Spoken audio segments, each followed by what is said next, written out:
Bem-vindo à comunidade cristã Nova Vida. Boa noite, irmãos. Mais uma quarta-feira. Que Deus abençoe a todos. Vamos começar por primeiro hino, Mais Amor, no Cantor Cristão 173.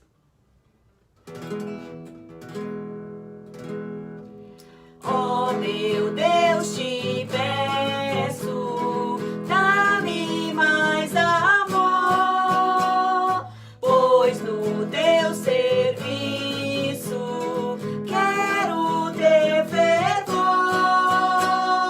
Em teu Filho creio, nele esperarei. Cumpre o que te rogo,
Chuva de Bênção, hino 168. Acompanhem vocês aí em casa. Chuva de bênçãos teremos, é a promessa de Deus. Tempos benditos veremos, chuvas de bênçãos dos céus. Chuvas de bênção, chuvas de bênçãos dos céus. Quantas somente nós temos, chuvas rogamos a Deus. Chuvas de bênçãos teremos, vida de paz e perdão. Os pecadores indignos, graças do céu obterão. Chuva de bênção, chuva de bênção do céu. Quantas somente nós temos, chuvas rogamos a Deus. Chuva de bênção teremos, manda-nos já, ó Senhor. Dá-nos agora o bom fruto desta palavra de amor. Chuva de bênção, chuva de bênção do céu. Quantas somente nós temos, chuvas rogamos a Deus. Chuvas de bênçãos teremos, chuvas mandadas dos céus. Bênçãos a todos os crentes, bênçãos ao nosso bom Deus. Chuvas de bênção, chuvas de bênção dos céus. Quantas somente nós temos, chuvas rogamos a Deus. Nossa próxima música é Minha Inspiração, número 175.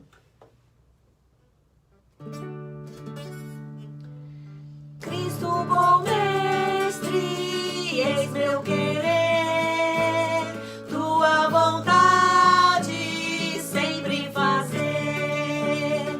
Fazer-me forte pra resistir todas as fraquezas que possam vir.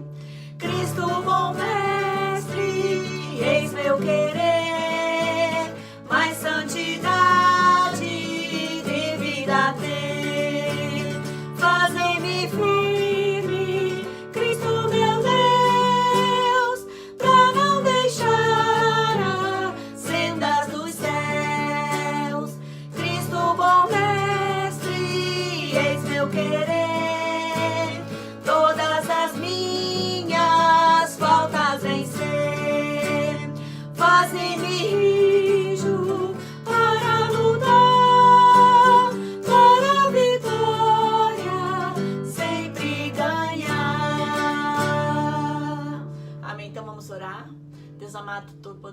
graça, Pai, mais uma quarta-feira que nos concedeste.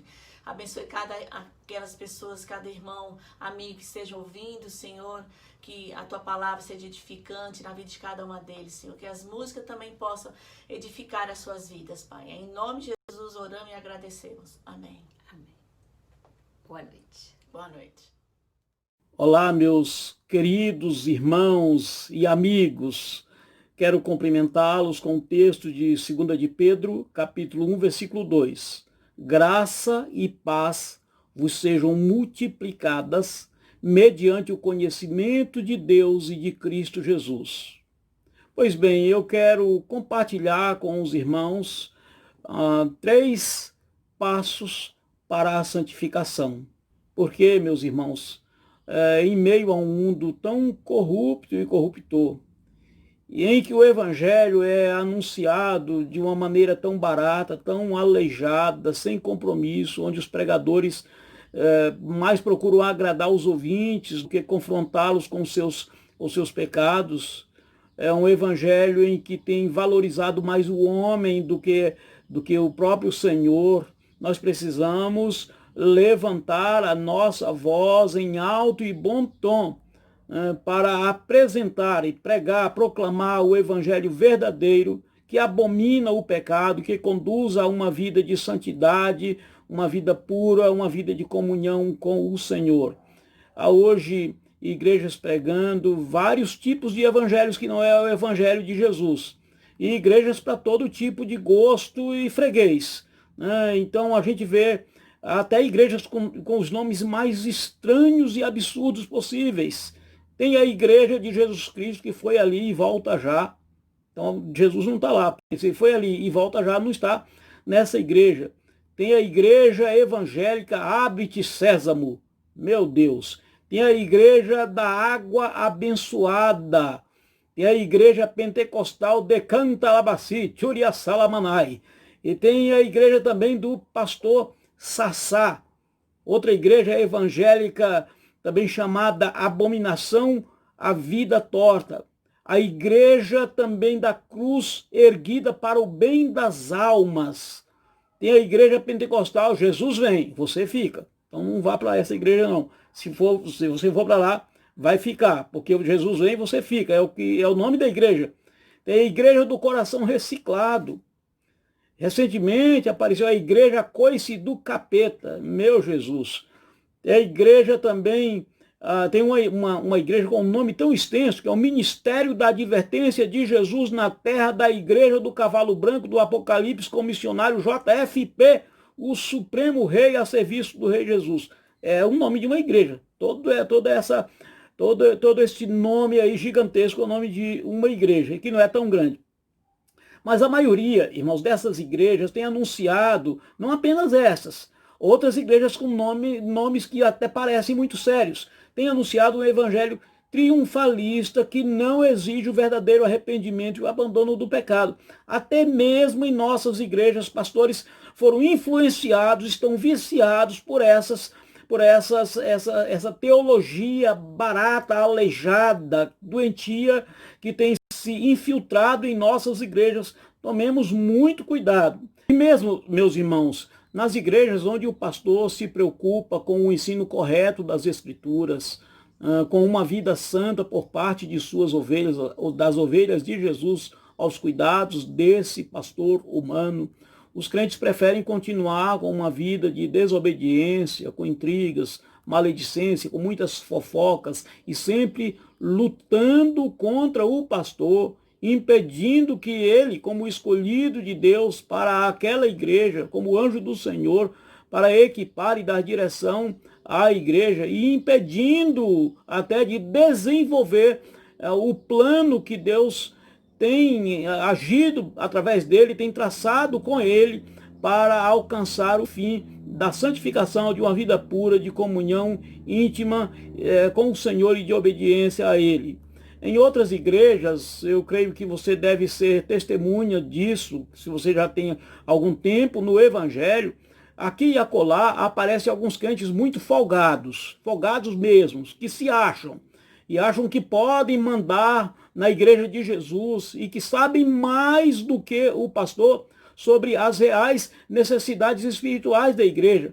Terminam sendo instrumentos de Satanás e um ferrolho que tem trancado a porta do crescimento espiritual do rebanho. E, infelizmente, isso tem acontecido em muitos lugares do Brasil e do mundo. Igrejas assim, onde a doutrina e os propósitos caminham na contramão da vontade de Deus, impedem que a vida de santidade da igreja seja desenvolvida e praticada de forma bíblica e de forma sadia.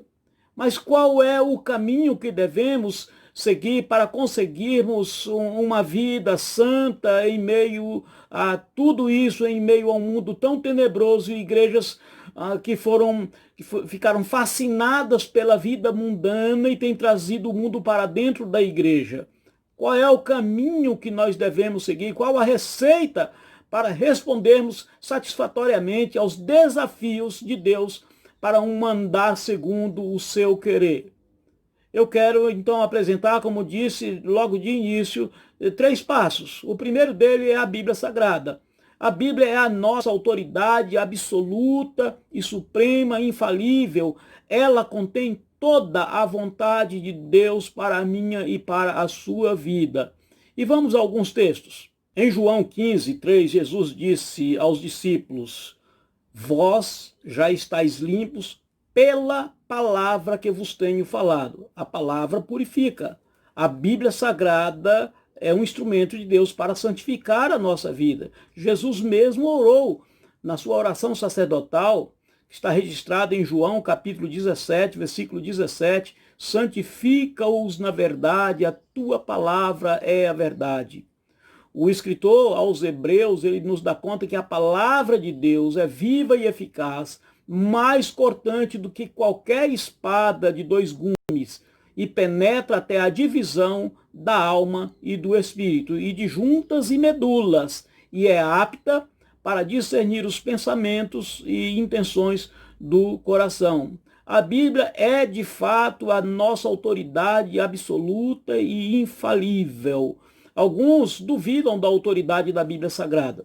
Muitos tentaram destruí-la ao longo da história, mas ela continua pinacular, lá em cima, sobranceira, intocável, caminhando impoluta no cumprimento da vontade de Deus para a humanidade. A vontade de Deus, o plano de Deus, seus propósitos não serão frustrados.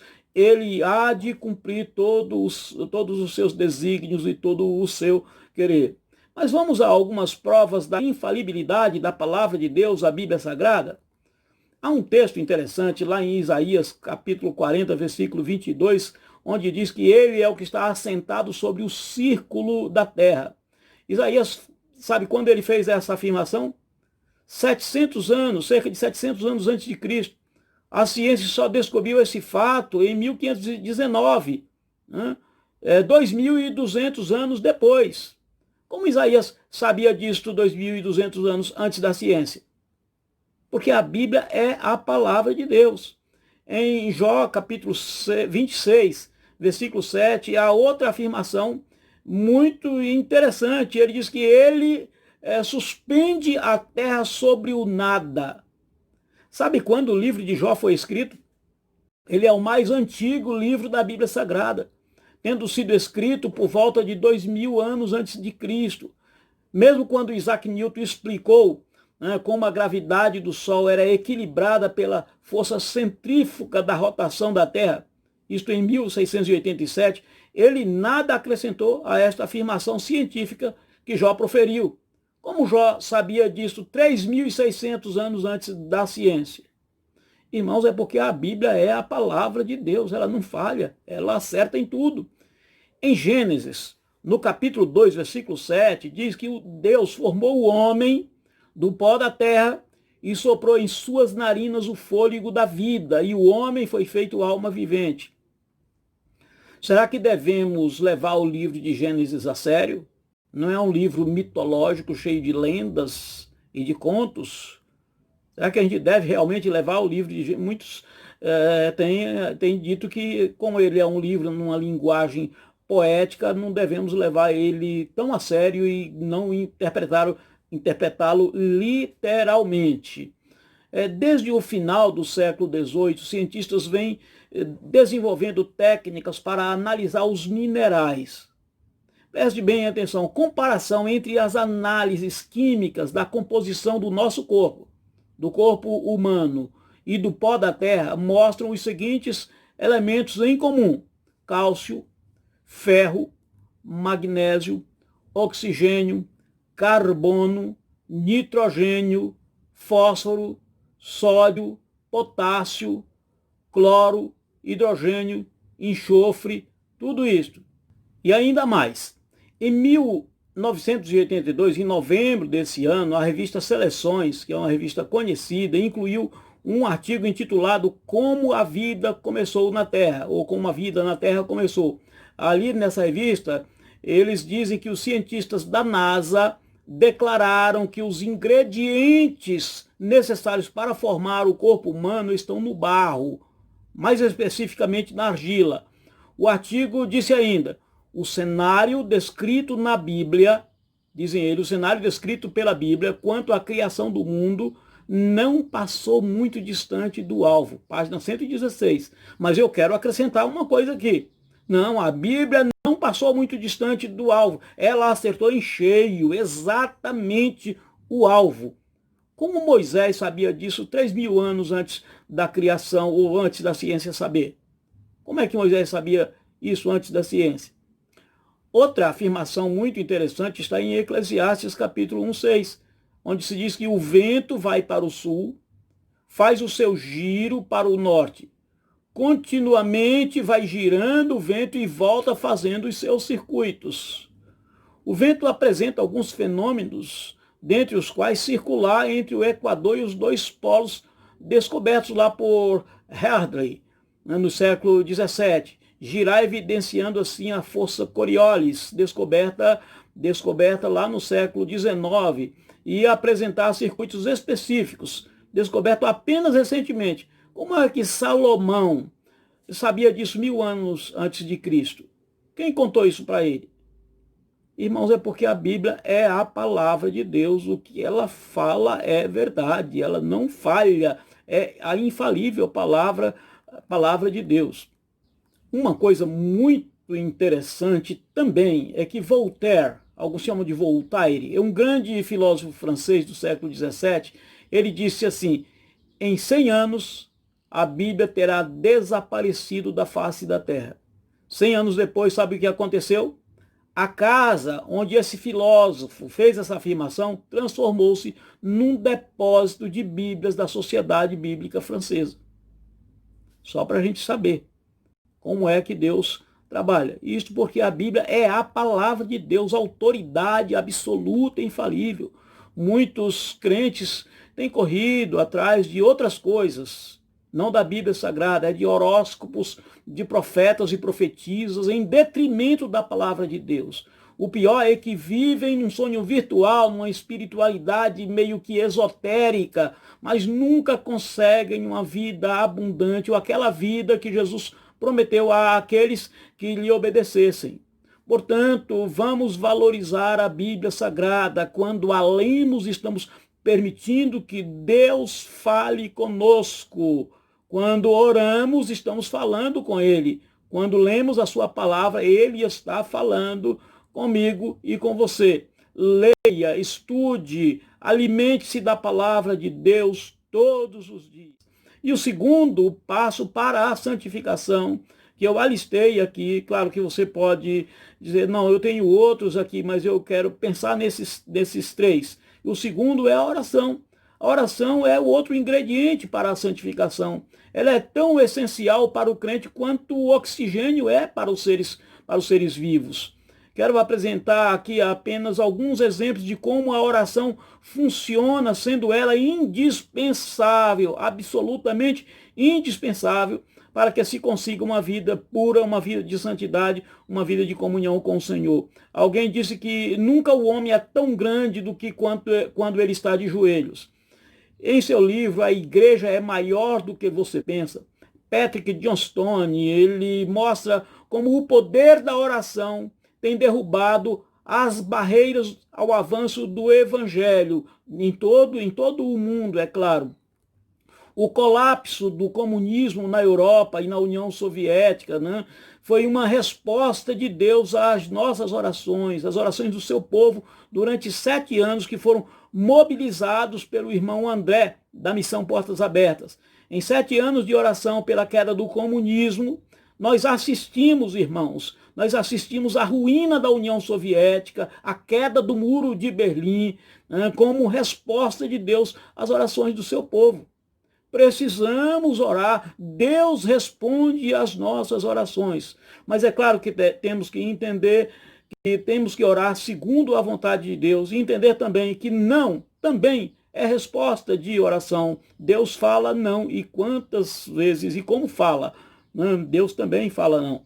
Todos nós temos respostas de Deus às nossas orações, temos testemunhos de como Deus respondeu às nossas orações. Eu quero dar aqui 2 testemunhos pessoais. Um é do meu filho Neemias Tiniel. Certa ocasião, eu estava ajeitando uma peça no meu carro e um líquido muito corrosivo veio no meu olho direito e eu quase perdi a vista. Naquele momento, eu fiquei cego naquele momento do olho direito. Corri para o hospital. Um irmão que morava bem ao lado da nossa casa, em Osasco, nos conduziu até o hospital. Fui socorrido e a médica disse, olha, ainda bem que o senhor tem 2 olhos, porque esse aqui, praticamente ela disse, aqui já era, não tem jeito, queimou filme lacrimal, retina, não sei o que mais, tudo bem. E o meu filho tinha 4 anos de idade. Ele ficou em casa orando quando ele viu aquele acidente. Eu retornei depois, já com um tampão no olho curativo, a médica fez lá alguns curativos, né? Jogou líquido e disse que não havia jeito, que eu tinha apenas que melhorar, cicatrizar, eu deveria voltar daí a 1 semana para um novo curativo. Então, quando eu chego em casa, meu filho está lá, está orando. Mas quando eu vou entrando na porta, ele vem ao meu encontro e diz, pai, e aí? Eu, não querendo dizer que eu tinha perdido a vista, eu disse a ele, meu filho, eu vou voltar ao médico daqui 1 semana. E ele se ajoelha, fica ali orando. Era à noite, mais ou menos por volta das 20 horas, 8h30 mais ou menos da noite. Então, e ele se ajoelha ali, orando. Depois ele vem comigo, olha para mim e diz, pai, e aí, pai? Esse meu filho, é o seguinte, isso aqui é só daqui 1 semana que eu vou saber. De novo, ele se ajoelha ali no chão da sala e eu estava assistindo TV com um olho só. E triste, porque havia perdido o lado direito da minha visão. E ele se ajoelha ali, posta as mãos em atitude de oração, curva a cabeça e fica orando. Passa alguns minutos, ele olha para mim e diz mais uma vez, e agora, pai? Eu não aguentei, irmãos, eu comecei a chorar porque eu via a fé daquele menino, 4 anos de idade, orando a Deus, pedindo pela cura do olho do pai. E eu respondi, meu filho, é o seguinte, de fato, só Deus pode resolver, porque não tem mais jeito esse meu olho. A médica disse que eu tenho que voltar lá, mas eu já perdi este lado direito aqui, o meu olho direito. E ele se dobra ali, e em lágrimas está chorando e clamando a Deus pelo olho do pai. 4 anos de idade, meus irmãos, 4 anos apenas.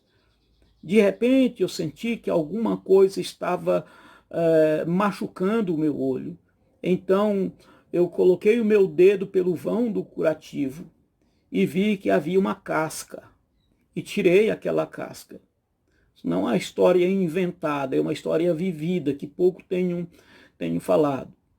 E aí havia um colírio que a minha esposa usava e eu mandei buscar o colírio que estava em cima da geladeira, joguei, pedi que ele jogasse no meu olho, tirei o curativo e ele foi jogando e daí a pouco eu fui começando a ver com o olho direito. Fui começando a ver.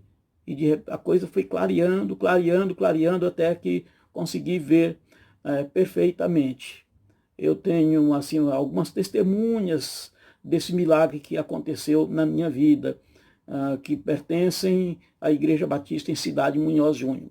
Então, eu fui completamente curado do olho direito em resposta à oração do meu filho, Neemias Tiniel. Este é um exemplo que não dá para a gente esquecer jamais. Hoje é um jovem, com 27 anos, e tem orado pelo pai nos trabalhos missionários que nós temos desenvolvido.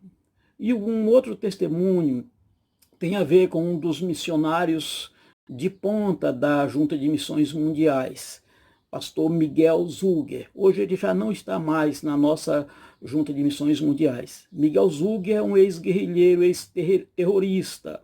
Ele seria o sucessor na linha de sucessão do Bin Laden, seria o terceiro para assumir. Um homem que se converteu a Cristo na Argentina, veio para o Brasil e foi um dos missionários da atualidade que mais sofreu torturas durante o seu ministério. Ele trabalha na faixa de Gaza, ali no Oriente Médio. Pois bem, sempre que Miguel Zuger vinha ao Brasil, eu queria ouvi-lo, nós queríamos ouvi-lo. Era muito difícil a gente ouvir Miguel Zuger e não nos impressionarmos, não ficarmos impactados com o testemunho dele. Um homem que foi torturado tantas vezes, e agora eu queria ouvi-lo. Isso aconteceu no ano de 2004, 2005, por aí assim. E então, um dia ele veio ao Brasil para passar em várias igrejas e ele não foi à nossa igreja. Eu sabia que no sábado próximo ele iria estar em Sorocaba, numa igreja lá em Sorocaba. Então, combinei com minha família, vamos a Sorocaba? Vamos lá ver o Miguel Zuger? Vamos lá. Eu tinha uma Paraty antiga, diz que quem tem uma Paraty nunca mais esquece, realmente, principalmente depois da experiência que vivemos. Então, fomos lá naquele sábado. Saímos para chegarmos mais ou menos próximo do horário, um pouco antes do início do culto. E assim falarmos com o nosso querido amigo, pastor Miguel Zuger. Mas na entrada ali, quando passamos no local de Sorocaba, eu não sei se não havíamos perdido o caminho, tínhamos que passar por ali mesmo. Mas o carro já era um carro antigo e quebrou. E não foi mais. Estava próximo de uma favela, não por ser favela, mas de um lugar onde havia tráfico de drogas, muitos bandidos. Paramos ali. Eu com toda a minha família, 5 pessoas no carro.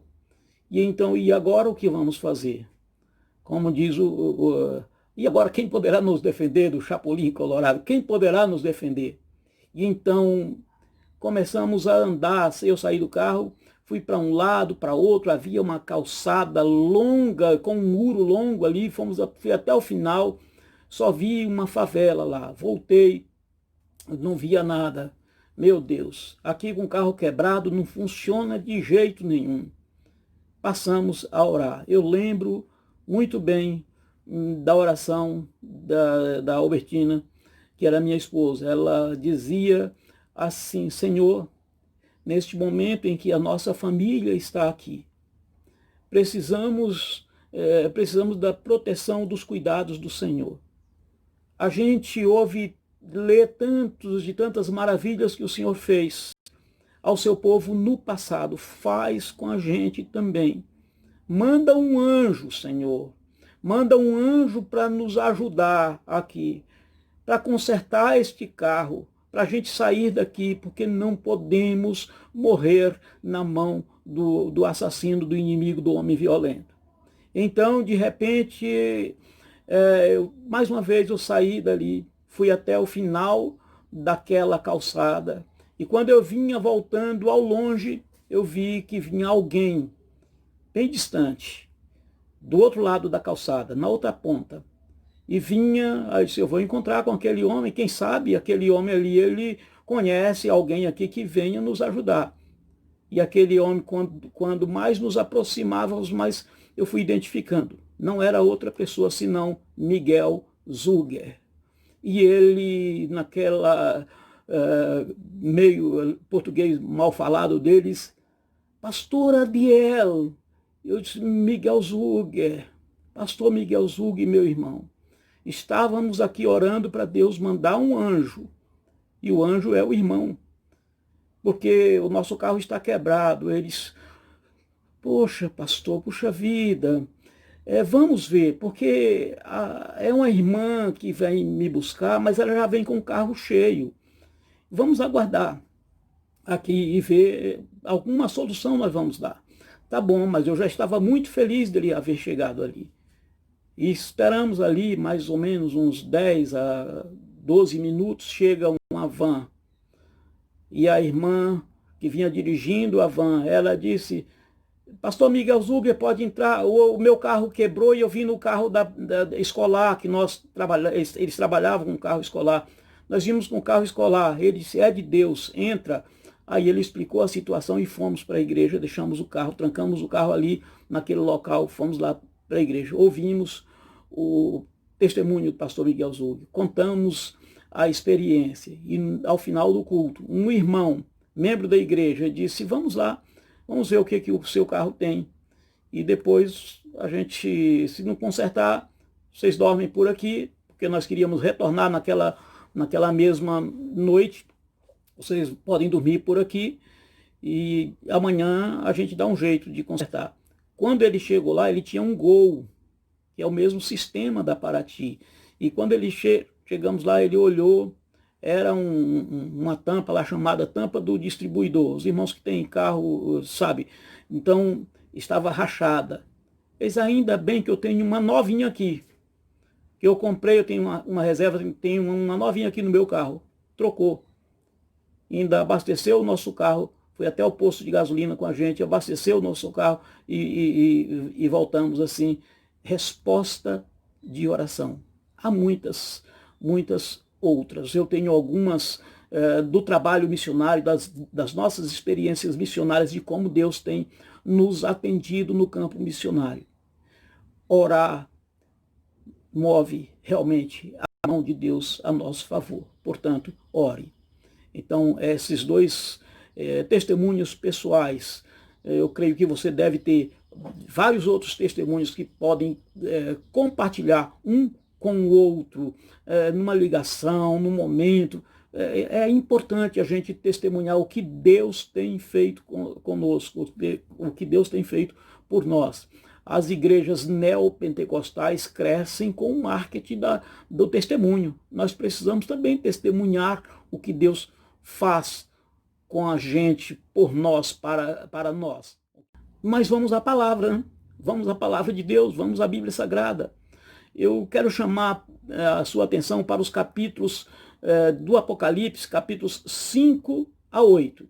Os capítulos 5 a 8 de Apocalipse trata, irmãos, da abertura dos 7 selos, começando com o relato do Cordeiro, o leão da tribo de Judá, o nosso Senhor ressurreto, que sozinho foi digno de abrir os 7 selos. A canção que foi entoada ao redor do trono quando o Cordeiro, o nosso Senhor, abriu o selo, foi um clamor de redenção para os povos de todas as raças, tribos, línguas e nações. A abertura daqueles selos representa os atos redentores de Deus na terra, cada um dando uma perspectiva diferente de suas obras. Os 4 primeiros selos são surpreendentes e terríveis. O primeiro cavalo, ele fala sobre a tirania e sobre a opressão. O segundo fala de guerras. O terceiro, de caos econômico e injustiça. O quarto, de grandes calamidades naturais. E a gente tem percebido como essas coisas têm acontecido em nossos dias. No capítulo 5, versículo 8, são mencionadas as orações dos santos que estão subindo para junto de Deus. Diz assim: logo que tomou o livro, os 4 seres viventes e os 24 anciãos prostraram-se diante do Cordeiro, tendo cada um deles uma harpa e taças de ouro cheias de incenso, que são as orações dos santos. No capítulo 8, de 1 a 5, o 7º selo ali é aberto. E ele é uma descrição de fogo sendo derramado na terra em resposta às orações do povo de Deus. O ritual completo da abertura dos selos, ele é marcado por uma clara referência à intercessão dos crentes, à oração dos crentes. E diz assim o texto de 1 a 5 do capítulo 8 de Apocalipse: quando abriu o 7º selo, fez-se silêncio no céu, quase por meia hora. E vi os 7 anjos que estavam em pé diante de Deus, e lhes foram dadas as 7 trombetas. Veio outro anjo e pôs-se junto ao altar, tendo um incensário de ouro, e foi-lhe dado muito incenso, para que o oferecesse com as orações de todos os santos sobre o altar de ouro que está diante do trono. E da mão do anjo subiu diante de Deus a fumaça do incenso com as orações dos santos.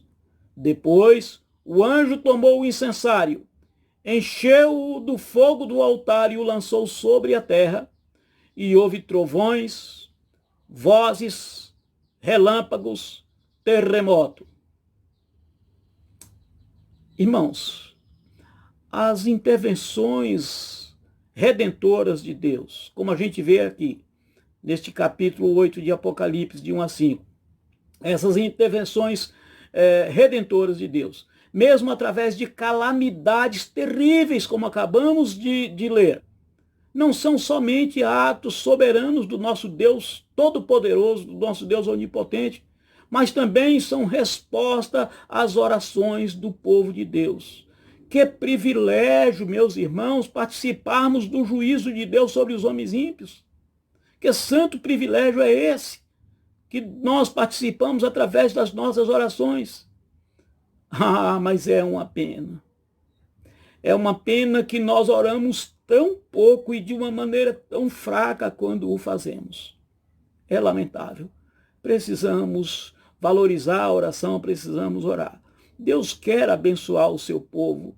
Deus quer santificar o seu povo. Deus quer ajudar o seu povo, mas Ele quer que o seu povo ore, que o seu povo o busque em oração diária, constante, perene.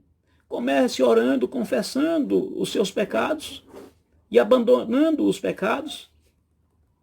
Em 1 de João, capítulo 1, versículo 9, você conhece: se confessarmos os nossos pecados, Ele é fiel e justo para nos perdoar os pecados e nos purificar de toda a injustiça. Você gostaria de confessar os seus pecados e dedicar a sua vida a Cristo agora? Consagrar a sua vida a Cristo? Faça isso em nome de Jesus. Eu quero desafiar a você a deixar a sua vida de mediocridade cristã, se é que tem sido assim, e abandonar os seus erros, confessando Jesus Cristo como Senhor da sua vida, aquele que manda, que dá ordens e você obedece. Ele não quer que simplesmente você tenha uma vida, mas uma vida abundante, cheia de significado, de vitórias, de realizações, para a glória dele. Amém? Pois bem, meu querido irmão, minha querida irmã, vamos ao terceiro passo para a santificação. Falei de 2.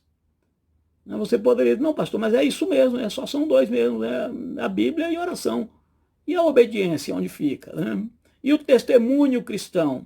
Esse é o terceiro passo, obediência. O testemunho cristão, quero designar aqui como testemunho, que o testemunho é nós obedecendo a palavra de Deus e através dessa obediência, né, vamos testemunhando aos outros do que Deus tem feito, do que Deus faz, do poder de Deus em nossa vida, em nossa família, ok? Então é fazer aquilo que Deus manda. Por testemunho, então, eu quero que vocês entendam a conduta cristã e a pregação do evangelho conjuntamente, né? Porque uma coisa conduz a outra.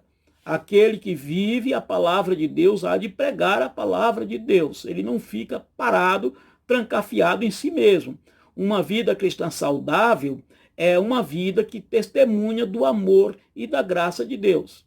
Em Mateus, no capítulo 5, de 13 a 16, vós sois o sal da terra. Ora, se o sal vier a ser insípido, como lhe restaurar o sabor? Para nada mais presta, senão para, lançado fora, ser pisado pelos homens. Vós sois a luz do mundo, não se pode esconder a cidade edificada sobre o monte, nem se acende uma candeia para colocá-la debaixo do alqueire, mas no velador, e alumia todos os que se encontram na casa. Assim brilhe também a vossa luz diante dos homens, para que vejam as vossas boas obras e glorifiquem a vosso Pai que está nos céus.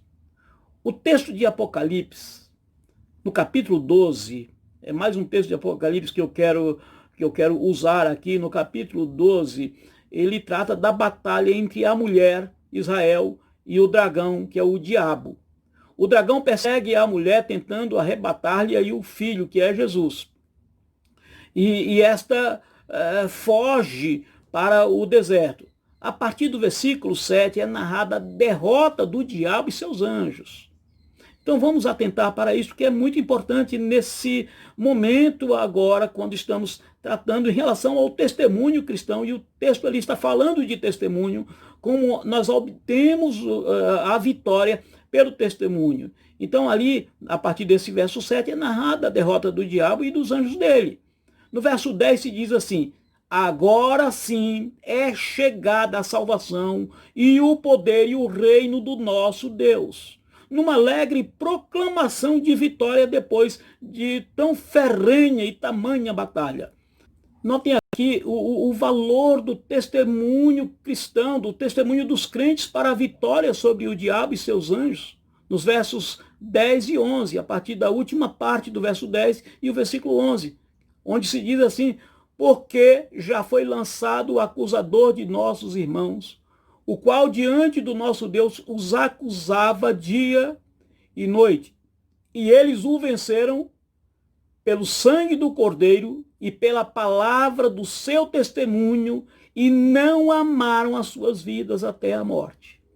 Você percebeu essas duas coisas aí? Eles venceram através de duas coisas. Quais? O sangue do Cordeiro e pela palavra do seu testemunho. E não amaram as suas vidas até a morte. Pela palavra do testemunho foi dada a vitória aos salvos. Sabe como que vem a nossa vitória? Pelo sangue de Jesus, mas também pela palavra do testemunho, quando não amamos a nossa vida, mas ao Senhor, e isto até a morte. Portanto, meu querido irmão, minha querida irmã, fica aqui mais uma vez o desafio. A gente sabe quais são os passos para a santificação. Quer ter uma vida santa? Em primeiro lugar, Bíblia. Bíblia, mais Bíblia. Leia, estude, se alimente da palavra do Senhor. É quando Deus fala com você. A outra coisa, ore, ore, ore. Ore sem cessar. Ore sempre, louvando a Deus, adorando ao Senhor, intercedendo pelo seu país, pelos seus irmãos, pelos enfermos, pela sua família, mas também suplicando por sua vida, por sua família também, pedindo a Deus que lhe conceda vitória sobre as tentações, sobre o diabo, o mundo, a carne. Mas também não esqueça de seguir obediente ao Senhor, testemunhando com sua vida, do seu poder, da sua glória, da sua graça. Então, Bíblia, oração e testemunho. Que Deus abençoe a sua vida e a sua família hoje e sempre. Amém?